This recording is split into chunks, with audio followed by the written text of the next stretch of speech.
આમોદ નગરપાલિકાના હોલ ખાતે આજે ચૂંટણી અધિકારીની ઉપસ્થિતિમાં પ્રમુખ અને ઉપપ્રમુખ પદની ચૂંટણી પ્રક્રિયા શાંતિપૂર્ણ માહોલમાં યોજાઈ।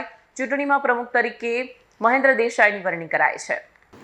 આમોદ નગરપાલિકાના હોલમાં ચૂંટણી અધિકારીની ઉપસ્થિતિમાં પ્રમુખ તરીકે મહેન્દ્રભાઈ દેસાઈ અને ઉપપ્રમુખ તરીકે સાજીદભાઈ રાણાની ચૂંટણી વરણી કરવામાં આવી।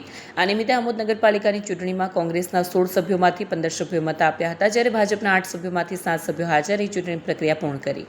કોંગ્રેસના સભ્ય અને શહેર કોંગ્રેસના પ્રમુખ મહેશભાઈ પટેલ યાત્રાએ ગયા હોવાથી ગેરહાજર રહ્યા, જ્યારે ભાજપના દક્ષાબેન ચંદ્રકાંત પટેલ સભ્ય ગેરહાજર રહ્યા। આ પ્રસંગે આમોદ નગરપાલિકાના કોંગ્રેસ ભાજપના સભ્યો, મુખ્ય અધિકારી, ચૂંટણી અધિકારી તેમજ આમોદના નગરજનો મોટી સંખ્યામાં આમોદ નગરપાલિકા ખાતે ઉપસ્થિત રહ્યા। સમગ્ર ચૂંટણી પ્રક્રિયામાં કોઈ અનિચ્છનીય બનાવ ન બને તે પગલે ચુસ્ત પોલીસ બંદોબસ્ત ગોઠવાયો હતો। નગરપાલિકાની ચૂંટણીમાં આમોદ નગરજનોએ જે વિશ્વાસ મૂકી ખોબેને ખોબે મત આપી સ્પષ્ટ બહુમતી સાથે આજે પ્રમુખ તરીકે મહેન્દ્રભાઈ દેસાઈ અને ઉપપ્રમુખ તરીકે સાજીદભાઈ રાણા તથા કારોબારી અધ્યક્ષ તરીકે ઉમેશભાઈની જે પસંદગી કરી છે અને એમની પર જે વિશ્વાસ મૂક્યો છે, આમોદ નગરજનોનો આ તબક્કે હું ખૂબ આભાર માનું છું કે જેમને દેશના બંધારણને બચાવવા માટે, આ દેશની એકતા અને અખંડિતતાનો મેસેજ આપવા માટે આમોદ નગરજનોએ જે કોંગ્રેસ પર વિશ્વાસ મૂકેલો છે એ મારા પ્રમુખ શ્રી, ઉપપ્રમુખ અને કારોબારી અધ્યક્ષ તમામ ચૂંટાયેલા સભ્યો, આ નગરના અમારા કોંગ્રેસનો પરિવાર તમામ એમને એક વિશ્વાસ મૂકેલો છે।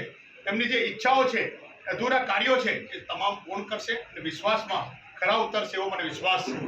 આમોદ નગરમાં રાહુલ ગાંધીનો મેસેજ છે કે મોહબ્બત કી દુકાન એ લઈને આજે ભારતીય જનતા પાર્ટીના 5 વર્ષના જે વાયદા હતા, 5 વર્ષમાં એમને જે તોડફોડ કરી લોકોને નુકસાન, સ્થાનિક લોકોને કઈ રીતે પહોંચે કર્યું એનો જવાબ આમોદ નગરજનોએ આપેલો છે।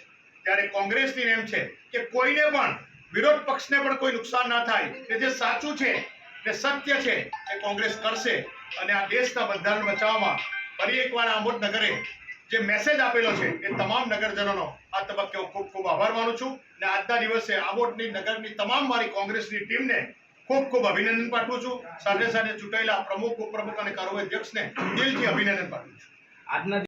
વિડીયો જર્નાલિસ્ટ મોહમ્મદ ખત્રી સાથે સીટીવી ન્યૂઝ આમોદ।